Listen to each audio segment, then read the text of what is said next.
नमस्कार, जय हिंद। मैं मोहन पाठक और आप देख रहे हैं एमपीएस हिंदी यूट्यूब चैनल। तो साथियों, हम बात कर रहे हैं आज कॉकरोच जनता पार्टी के द्वारा आयोजित जो आंदोलन था वो आंदोलन सफल हो चुका है और देश के शिक्षा मंत्री धर्मेंद्र प्रधान ने इस्तीफा भी दे दिया है और इसके बाद कॉकरोच जनता पार्टी ने जश्न भी मनाया। लेकिन क्या आप जानते हैं कि इस आंदोलन के बीच में भारतीय जनता पार्टी यानी कि एनडीए की गवर्नमेंट ने क्या क्या कारनामे कर दिए और जो जीत आपको दिखाई दे रही है उस जीत के पीछे अगर जो मैं यहाँ पे बातें बताऊँगा उसको आप ध्यान से समझने की कोशिश करेंगे तो ये आपकी जीत से ज़्यादा नरेंद्र मोदी की जीत साबित हुई है। वो कैसे, मैं आपको बताता हूँ। सबसे पहले आप लोगों ने प्रोटेस्ट किया, किसके लिए? नीट एग्ज़ाम के नाम पर। फिर वहाँ पे बहुत सारी चीज़ें हुई, देवी देवताओं का मजाक बनाना, ब्राह्मणवाद को गाली देना और भी बहुत सारी चीज़ें, सनातन को गाली देना, ये सारी चीज़ें हुई। लेकिन इसके बावजूद भी वहाँ पे आपका जो मांग थी आपकी वो कंप्लीट होती है, धर्मेंद्र प्रधान को इस्तीफा देना पड़ता। उसके बीच में आपने देखा होगा इस आंदोलन और इस्तीफे के बीच में सोनम वांगचुक का अनशन तोड़वाया गया और उससे भी दो फैक्टर आप यहाँ पे देखें कि सोनम वांगचुक को जबरन वहाँ से हटाया गया। दूसरा आप देखेंगे तो वहाँ पे छात्रों के ऊपर जब वो संसद की तरफ मार्च कर रहे थे या उधर जा रहे थे तो उस टाइम पे वहाँ पे लाठीचार्ज हुई। इन दो चीज़ों से बीजेपी की साख पर कहीं ना कहीं बट्टा लगा। नरेंद्र मोदी की जो छवि थी वो धूमिल हुई और इसका फ़ायदा उठाए राहुल गांधी और फिर पहुंच गए नरेंद्र मोदी के घर और वहां पे धरना दिया। ये सब ड्रामा या रियलिटी शो चलता रहा और जंतर मंतर पर क्या हुआ, कैसे पोस्टर लगे थे गालियों के बीच, वो सारी चीज़ें तो पूरी देश देख ही रही थी। लेकिन मांग तो जायज़ थी कि नीट एग्ज़ाम लीक हुआ था और सरकार ये चीज़ हल्के में ले रही थी। भले एग्ज़ाम हो गया, रिजल्ट आ गए, लेकिन छात्रों में जो गुस्सा था उसको एक मंच मिल चुका था और इसके विरोध में आपने देखा देश में छिटपुट कारनामे होते रहे। और कल की अगर हम बात करें तो कल आपने देखा होगा कि प्रयागराज में भी ऐसे ही आंदोलन हुए। लेकिन इस बीच लोगों को ये समझना चाहिए कि पंजाब में भी एक एग्ज़ाम का पेपर लीक हुआ, देश के अन्य राज्यों में भी ऐसे लीक हुए।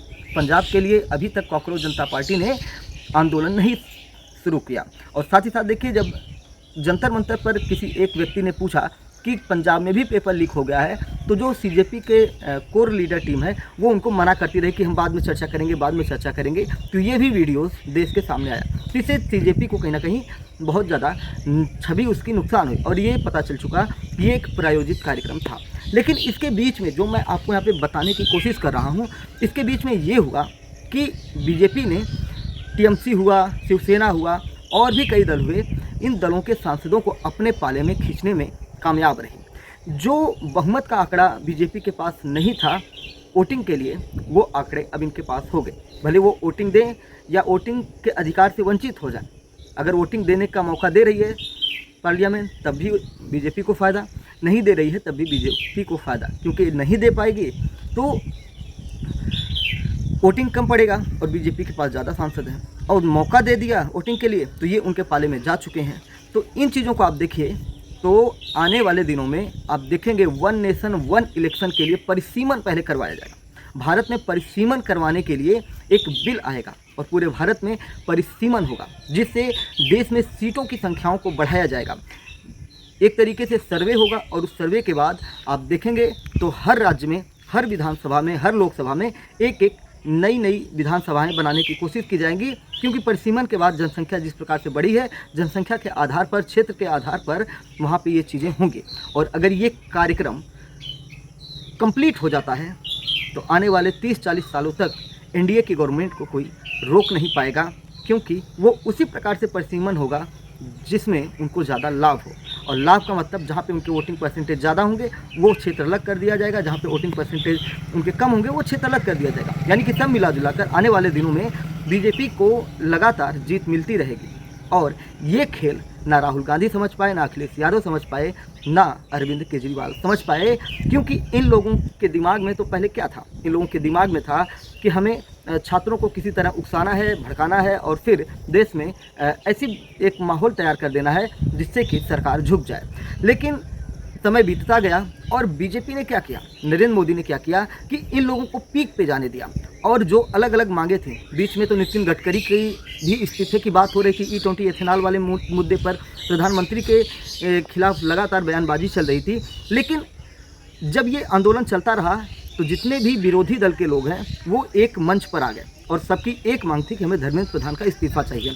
और जब ये मांग इनकी आई और उसके बाद जब कार्यक्रम आगे बढ़ा तो प्रधानमंत्री ने मोर्चा संभाला और वो इंस्टाग्राम पर आए। जैसे वो इंस्टाग्राम पर आए तो दुनिया के सारे रिकॉर्ड्स तो उन्होंने तोड़ दिया। और रात के 12 बजे 1 बजे जब उनकी रील अपलोड होती है सोशल मीडिया प्लेटफॉर्म पर, तो उस रील्स के बाद युवा कनेक्ट होते हैं। जो प्रधानमंत्री हर भाषण में बोलते थे कि मित्रों, वो भाषण चेंज होकर इनका हो गया था हेलो फ्रेंड्स। तो ये हेलो फ्रेंड्स जनता को कनेक्ट कर दिया, युवाओं को कनेक्ट कर दिया। और भारत में ऐसा माना जाता है कि जो इंस्टाग्राम है वो इंस्टाग्राम प्लेटफॉर्म युवाओं के लिए है। यहाँ पे रील बनाई जाती है, रील्स देखी जाती है, यानी कि इंटरटेनमेंट के लिए है। तो उस मंच को प्रधानमंत्री ने चुना और वो जो वीडियो उनके बनते थे अलग अलग तरीके से, अलग अलग फॉर्मेट में, वो जो फॉर्मेट था उसको उन्होंने पूरा चेंज किया। फॉर्मेट उन्होंने सेल्फी मोड में लाया। जब वो सेल्फी मोड में आते हैं तो युवाओं को ये होता है कि ये हमारे लिए ही वीडियो बन रहा है। और फिर उसके बाद कनेक्ट होते हैं और पहली वीडियो के नीचे लाखों कमेंट्स आते हैं और जो वर्ल्ड रिकॉर्ड है वो ध्वस्त हो जाता है। इंस्टाग्राम के जो एल्गोरिदम है वो टूट जाते हैं और 300 से ज़्यादा मिलियन व्यू प्रधानमंत्री को मिलते हैं, जितने मिलियंस व्यू किसी को नहीं होता है। यानी कि जो इंस्टाग्राम युवाओं के लिए था, जहाँ पे सिर्फ रील्स बनाई जाती थी, इंटरटेनमेंट था, मनोरंजन का संसाधन था, उसको इन्होंने कैप्चर किया और वहाँ पे आके अपनी धाक जमाई। इससे यहाँ पे एक और चीज़ हुई, इनका 1 मिलियन फॉलोअर्स एक दिन में बढ़ा। 1-2 दिनों में प्रधानमंत्री को 1 मिलियन से ज़्यादा फॉलोअर मिले।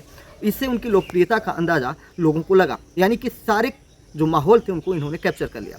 और इनको पता था कि अगर ये जो सीजेपी का प्रोटेस्ट है इसको ये बंद नहीं करवाते हैं तो जैसे ही सोमवार से ये संसद में कोई भी बिल लेके आते हैं तो उस बिल के खिलाफ लोग अपना आक्रोश प्रदर्शित करेंगे। और जैसे ही परिसीमन का बिल आता वैसे ही जो ये प्रोटेस्ट नीट एग्जाम का था, ये प्रोटेस्ट परिसीमन के खिलाफ हो जाता और प्रधानमंत्री नरेंद्र मोदी का इस्तीफा लेने के लिए लोग सड़कों पे उतर जाते हैं। और ये इस्तीफा देश के लिए काफ़ी हानिकारक होता और देश में सरकार गिर जाती। इसी चीज़ को बचाने के लिए प्रधानमंत्री के द्वारा और भाजपा सरकार के द्वारा आप देखेंगे धर्मेंद्र प्रधान से इस्तीफा दिलवा दिया। इस्तीफा आप लोगों ने दिलवाया नहीं, इस्तीफा इन लोगों ने अपनी चॉइस के हिसाब से दिलवाया, आपको गेम में फंसाया। और इन 1 महीनों में इन्होंने ये तांडव किया जो आप देखेंगे कि टीएमसी, शिवसेना, अन्य जो राजनीतिक दल थे उन राजनीतिक दलों से सांसदों को खींच लिया गया। और ये सरकार जो अल्पमत में थी, यानी कि किसी बिल को पास कराने में जो एक बड़ी बहुमत की व्यवस्था थी, वो अब इनके पास आ चुकी है जो पहले नहीं थी। यानी कि गेम चेंजर जिसे कहा जाता है, प्रधानमंत्री को कहा जाता है गेम चेंजर है। जब वो आते हैं तो गेम बदल जाता है। तो जैसे ही उन्होंने इस्तीफा दिलवाया वैसे ही जो राजनीतिक दल हैं विपक्षी, अखिलेश यादव हुए, राहुल गांधी हुए, अरविंद केजरीवाल या जो भी इनको सपोर्ट करने वाले थे कॉकरोच जनता पार्टी को, उनका मांग पूरा हो गया। उनकी मांग थी कि धर्मेंद्र प्रधान इस्तीफा दें और इस्तीफा देते ही क्या हुआ कि अब वो किसी भी प्रकार से उनके पास रास्ता ही नहीं बचा, वो मांग क्या करें। और आने वाले दिनों में देखिएगा परिसीमन का बिल आएगा और बिल पास भी हो जाएगा। तो ये एक गेम चेंजर था, मास्टर स्ट्रोक भी कह सकते हैं। तो नरेंद्र मोदी का दिमाग ऐसे ही नहीं है, गालियां देते रहिए। आप जंतर मंतर पर खूब गालियां दिए और वो गालियां अब आने वाले चुनाव में रील्स के माध्यम से जो उनके समर्थक हैं या उनकी आईटी सेल है वो देश में पहुंचाएगी। और अगर यही आपकी कॉकरोच जनता पार्टी है, अगर ये इस मसले को अगर आप देखें कि जो मसला यहाँ पे चल रहा था, जंतर मंतर पर धर्मेंद्र प्रधान का इस्तीफा लिया गया, अगर उसी चीज़ को ये पंजाब में ले जाएं और पंजाब में जाकर वहाँ पे चर्चा करें, पंजाब में जो पेपर लीक हुआ है, पंजाब के शिक्षा मंत्री का ये इस्तीफा मांगे, तब जाकर ये देश वालों को यकीन होगा कि ये सभी राज्यों के लिए कार्य कर रहे हैं। अगर ये पंजाब में आंदोलन नहीं करते हैं तो इसका मतलब एक प्रायोजित कार्यक्रम था और जनता इस झूठ को पकड़ लेगी और फिर नरेंद्र मोदी की जो पॉपुलैरिटी थी उसमें किसी भी प्रकार का दाग या धब्बा नहीं लगेगा। उम्मीद है कि आपको इतने कम समय में जो मैं समझाने की कोशिश किया हूँ वो समझ चुके होंगे।